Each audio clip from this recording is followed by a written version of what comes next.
Village Funny Boy Top Entertainment.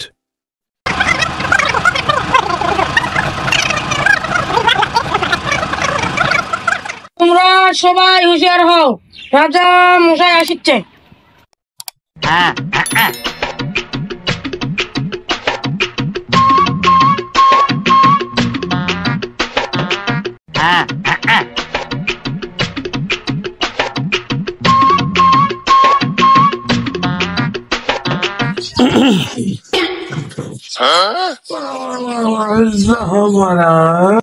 মন্ত্রী গোসাই, আপনি যদি এইভাবে ঘুমাইয়া থাকেন তাহলে আমার রাজ্যটা সামনে এগোবে কি করে? মহারাজ, মন্ত্রী গোসাই নয়, বলুন মন্ত্রী মশাই। আরে ওই হলো, মন্ত্রী গোসাই নয়, মন্ত্রী মশাই হলো। রাজা মশাই, আপনি এই উরদপুর লুসিতলার একমাত্র রাজা। আপনি যে কুরবানি দিচ্ছেন না, এতে আপনার কি লজ্জাবোধ হচ্ছে না? আমার এত বড় একটা রাজ্যের প্রজারা এতগুলা কুরবানি দিচ্ছে, আমাকে যদি এক টুকরো করে গোস্ত দিয়ে যায় তাহলে আমার আশপাশাত ভরিয়ে যাবে, আর আমি দেবো সে কুরবানি। মন্ত্রী গোসাই, সেনাপক্ষে কোথায়? জাহাপানা, তার কথা আর কি বলিব? সে ছোট্ট একটা ভেড়ার ছাউকে জবাই দিতে গিয়েছে মহারাজ। কি? উনি ভেড়া জবাই করতে গিয়েছে? এই রাজ্যের রাজা হয়ে আমি কুরবানি দিতে পারিনি, আর সেনাপক্ষে গেছে কুরবানি দিতে? নিশ্চয়ই তার ভেতরে কোনো দুর্নীতি আছে।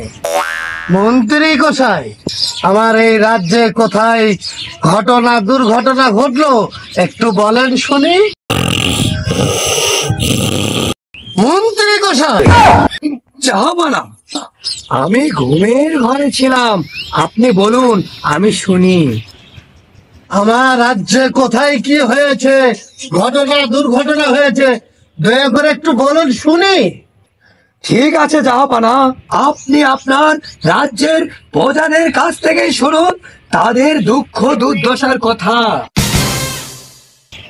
কি বলিব জাহাপানা, আমাদের ওই কৃষ্ণনগরে বিষ্ণু কুমার নামে এক যুবক গিয়েছিল মুসলিম পরিবারে ঈদের নিমন্ত্রণ খেতে। সেইখানে খাসির গোস্তর বদলে গরুর গোস্ত খেয়েছে। তাই আমাদের এই পুরো রাজ্যর কি হই হুল্লোড়, সেই একটা বিহিত করতে আপনার কাছে পাঠিয়েছে জাহাপানা।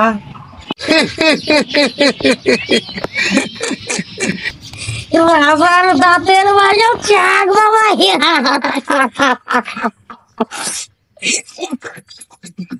খামোশ বালক, মন্ত্রী গোসাই, সেনাপক্ষে কোথায়? জাহাপানা, তিনি তো আবার ভেড়ার মাংস খেয়ে বারবার পটি করতে যাচ্ছে ওই বাথরুমে। এই বেদব, রাজার মুখ ছাক বাঁধা থাক না বাল বাঁধা থাক, এটা তো তোমার কথা কেনা। ঠিকই বলেছ পণ্ডিত মশা, আমার দাঁতে শাক ভাজা থাক আর বাল ভাজা থাক, ওই শিশু বালক কেন বলবে? রাজা মশাই, বাল ভাজা তো শাক ভাজা ভালো ছিল না। মহারাজ, আপনি কি এবার সত্যি কুরবানি দিবেন না? কে বলেছে আমি কুরবানি দেব না? আমি শুধু তোমাকে বলি না, যারা মন থেকে কুরবানি দেয় তারা কোনোদিন ঢোল ঢাক বেজে কাউরে বলে না। তাই আমি বলছি, আমার এই কুরবানির গোস্তটুকু আমার এই রাজ্যের কত জায়গায় গরিব প্রজারা আছে তাদের মাঝে বিলিয়ে দাও, তাহলেই যে আমি অনেক শান্তি পাবো। তা আমি আপনাদেরকে বলতে চাচ্ছি, আপনার বাড়ির আশেপাশে অনেক গরিব, এতিম, অসহায় অনেক মানুষ থাকে।